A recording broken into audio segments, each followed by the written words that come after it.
Racontez-moi ça. Fabrizio Rongione, on ne dirait pas comme ça, mais vous êtes un rigolo qui cache très bien son jeu. Bambino, vous rêviez d'être clown, artiste comique comme Toto. Mais à 45 ans, vous voilà abonné au rôle dramatique. Cherchez l'erreur. Vous débutez au cinéma avec Rosetta, première palme d'or à Cannes des frères Dardenne, avec qui vous ferez 5 autres films, dont 2 jours et une nuit, qui vous a valu le Magritte du meilleur acteur. Forcément, ça forge un parcours. Mais comme Napoléon que vous avez campé au théâtre pour Robert Hossein, vous occupez tous les fronts. Vous avez conquis l'Italie et son cinéma, réalisé un documentaire, brûlé les planches, coécrit et interprété des spectacles et one-man show, dont certains furent même primés. Et aujourd'hui, vous présentez la cérémonie des Magritte. Le showman que vous êtes va enfin pouvoir se lâcher. Andiam. Mesdames et messieurs, bonsoir. Vous avez fait 6 films avec les frères Dardenne, et puis il y a eu plein d'autres films français, belges, etc., etc. Mais ce qu'on connaît moins ici, c'est que vous jouez pas mal en Italie aussi. Ouais. Et là, en Italie, vous tournez quoi, par exemple, comme film? Bah que des drames. C'est vrai? Que des drames.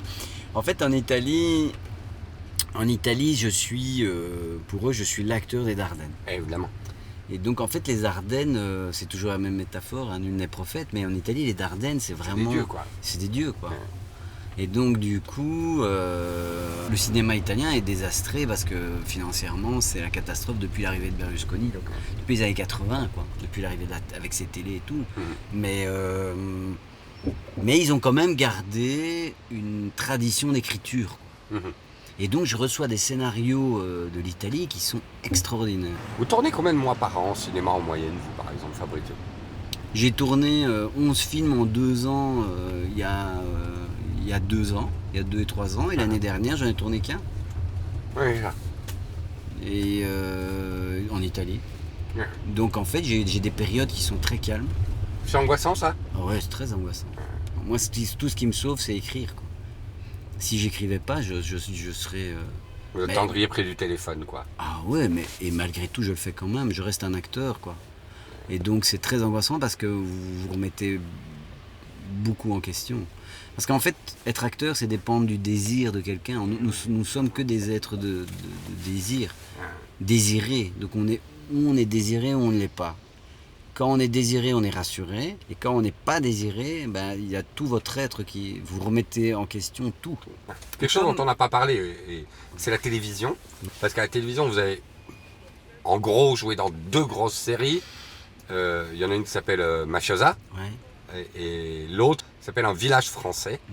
La série télé, ça a ceci d'absolument génial, c'est qu'il y a une récurrence. C'est-à-dire qu'on vous appelle une fois, mais vous avez 5 ans de travail. Bah ouais. Chaque année, vous retravaillez. Ça doit être terriblement rassurant. Et c'est terriblement rassurant et c'est pour ça qu'il y a beaucoup d'acteurs qui Puis ils vont. et puis qui s'enferment dedans. Bon, à ce qui paraît, vous travaillez avec un coach. Oui, j'ai travaillé avec un coach, Pico Berkovic il s'appelle. Ça sert à quoi un coach pour un acteur? À s'améliorer. C'est ça. En fait, moi je me considère pas encore comme au point. En fait, moi j'ai raté des films. J'ai raté des films, j'ai raté des interprétations. Ça veut dire quoi? J'ai mal joué, quoi. Alors maintenant, des fois, je suis pas non plus un maso, hein. Je me dis, à ce moment-là, j'aurais pas pu faire mieux. C'est ça. Il y a des films où je me dis, à un moment, j'aurais pas pu faire mieux. Et ça, je m'en veux pas. Parce que j'avais pas encore la conscience et le talent. Mais il y a des films où j'ai péché par nonchalance. Et donc, j'ai commencé à travailler avec un coach et j'ai découvert des choses. Quoi, par exemple? Qu'est-ce qu'on apprend?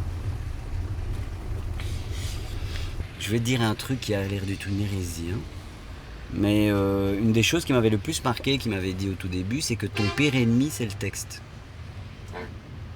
Parce qu'on se peut aussi faire que ça, mais c'est pas grand-chose en fait. Voilà. En fait, ce qu'il voulait dire, c'est qu'en fait, il faut pas surligner ce que tu dis, quoi. Tu vois, comme dans la vie, par exemple. Dans la vie, je me souviens, par exemple, il y a pas longtemps de ça, je demandais à un ami à moi comment ça va le boulot. Et il m'a dit, c'est un indépendant. Et il m'a dit, ouais, écoute... ça va pas en fait, mais bon, après je me débrouille, bon, ma femme travaille, donc elle m'aide, et il me disait ça comme ça avec un sourire. Mais toi en tant qu'acteur, ce que tu as tendance à faire, naturellement, tu lis ça, la réplique, tu t'irais presque à dire non, écoute, ça va pas. Mais bon, heureusement, ma femme m'aide. Tu vois? Donc, voilà, je pense que j'ai. Le corps. Le corps. En fait, tu apprends vraiment à exprimer Mais tu sais, c'est la méthode acteur studio. Hein. Quand je parle coach, c'est en fait méthode acteur studio. En fait, La méthode acteur studio, c'est de dire attention, l'acteur a un corps. Hein. Voilà. En gros. Hein. En gros, voilà, si on schématise, c'est ça. Ce que je te raconte, c'est des choses que moi j'apprends, humblement. Et des choses que je sentais qui me manquaient, en fait, toutes ces années. Et heureusement, j'ai eu la chance de tomber sur les frères. Qui, quand tu travailles avec les frères, voilà, t'es protégé, quoi. Ça veut dire quoi, t'es protégé? Tu peux pas être une catastrophe, quoi. Ouais. Ouais.